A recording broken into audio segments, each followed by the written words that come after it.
خیر کی بات کہے۔ تو فرمایا میں نے وہاں بیل نکلتے ہوئے دیکھا اور پھر دوبارہ گھسنا چاہتا ہے تو گھس نہیں پاتا۔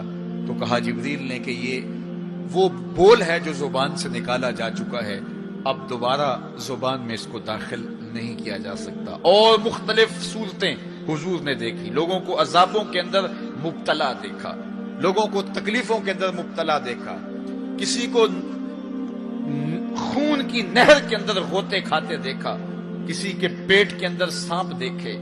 اور جبریل سے پوچھا تو جبریل نے عرض کی یا رسول اللہ یہ سود خور ہے، یا رسول اللہ یہ حرام کھانے والا ہے، یہ فلاں جرم کا مرتکب شخص ہے۔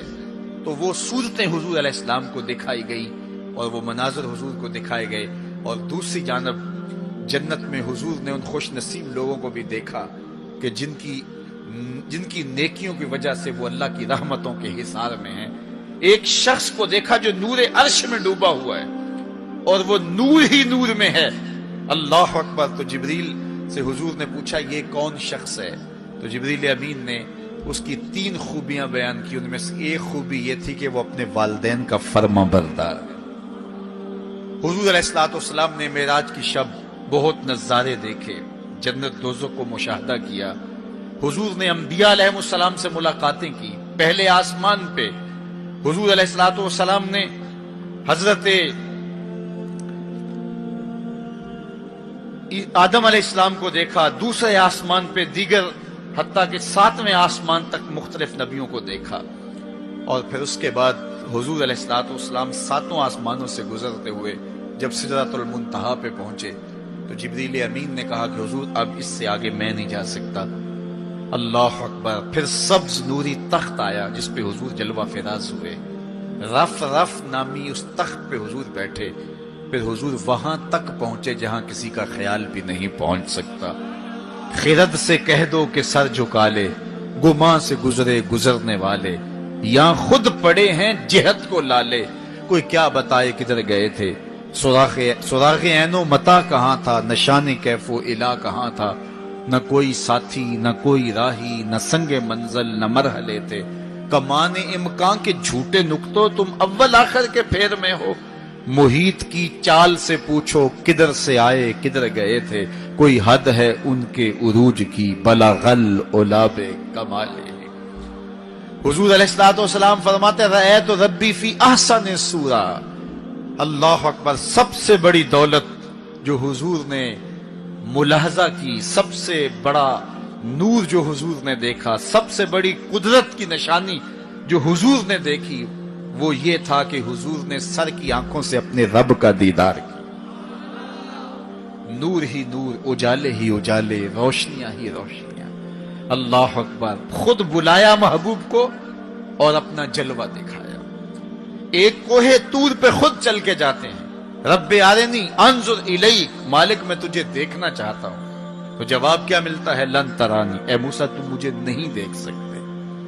اور ایک ام ہانی کے گھر لیٹے ہیں اور چادر اوڑھ کے استراحت کر رہے ہیں، جبریل جا کے حاضر ہو کے عرض گزار ہوتے ہیں ان اللہ اشتاق الی لقائک یا رسول اللہ، محبوب آپ لیٹے ہو، آپ کا رب آپ کا دیدار کرنا چاہ رہا ہے۔ تبارک اللہ، شان تیری، تجھی کو زیبا ہے بے نیازی، کہیں پہ وہ جوش لن ترانی، کہیں تقاضے وصال کے تھے۔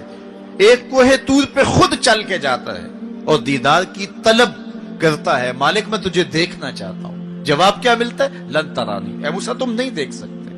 پہم اسرار ہوتا ہے بار بار، یا اللہ میں تجھے دیکھنا چاہتا ہوں۔ علماء نے لکھا جب یہ کہہ دیا گیا تم نہیں دیکھ سکتے تو پھر تقاضا کیوں تھا؟ کہا اس لیے کہ رب کا کلام سنا تھا، اس لیے تڑپ تھی، جس کے کلام میں اتنا لطف ہے دیدار کا مزہ کیا ہوگا۔ تو کہا تھا مالک میں تجھے دیکھنا چاہتا ہوں۔ اچھا اگر مجھے دیکھنا چاہتے انظر الی الجبل، اس پہاڑ کو دیکھو، اگر یہ اپنی جگہ پہ کھڑا رہا تو تم مجھے دیکھ لو گے۔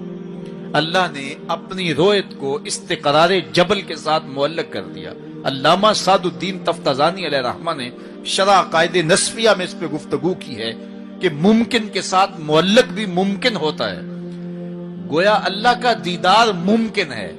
تو اللہ تعالیٰ جل شانہ نے کہا کہ اس پہاڑ کو دیکھو، یہ اگر اپنی جگہ ٹھہرا رہا تو تم مجھے دیکھ لو گے۔ یہ الگ بات ہے کہ وہ پہاڑ ٹھہر نہ سکا، اللہ کے جلووں کی تاب نہ لا سکا، اللہ تعالیٰ نے اس پہاڑ پہ جب اپنی تجلی کا نزول کیا، اور وہ بھی تجلی ذاتی نہیں تھی، تجلی صفاتی، اور اس کا بھی عکس پرتو ذل اور سایہ اس پہاڑ پہ ڈالا، اور پہاڑ اس جلوے کی تاب نہیں لا سکا، طور جلنے لگا، خر موسیٰ سائے کا قرآن بتاتا ہے۔ حضرت موسیٰ علیہ السلام بھی بے ہوشی کی کیفیت میں زمین پر تشریف فرما ہو گئے۔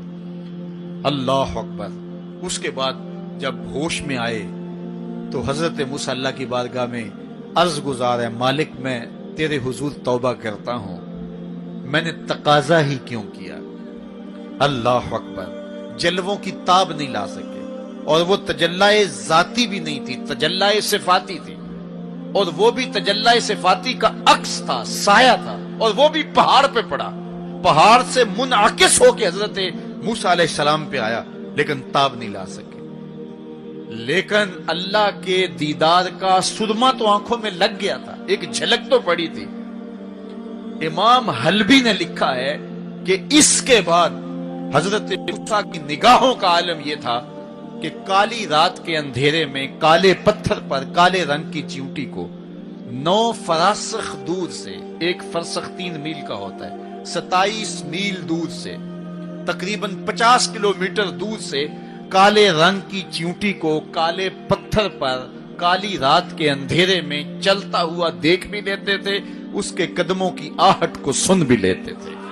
یہ اللہ کا کلام سننے کی وجہ سے کانوں میں یہ سماعت آ گئی، اور اللہ کا دیدار کرنے کی وجہ سے آنکھوں میں یہ توانائی آ گئی کہ 50 کلومیٹر دور کالی رات کے اندھیرے میں، شب دیجور کی ظلمتوں میں، کالے رنگ کی چیونٹی کو چلتا ہوا دیکھتے بھی، اس کے قدموں کی سرسراہٹ کو سنتے بھی۔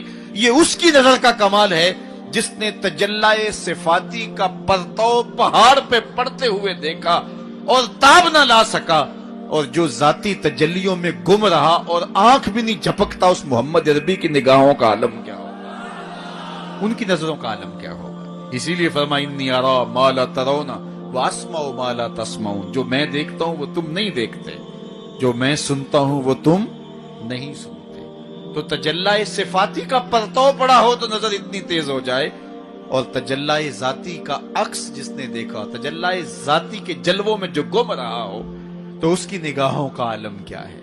اللہ اکبر۔ یہاں تو خر موسیٰ سائقہ ہے، وہاں کیا ما زاغ البصر وما طغى، آنکھ نہ ہی تو چندھیائی اور نہ حد ادب سے متجاوز ہوئی۔ کیسی آنکھ ہے؟ جب جلوائے محبوب دیکھا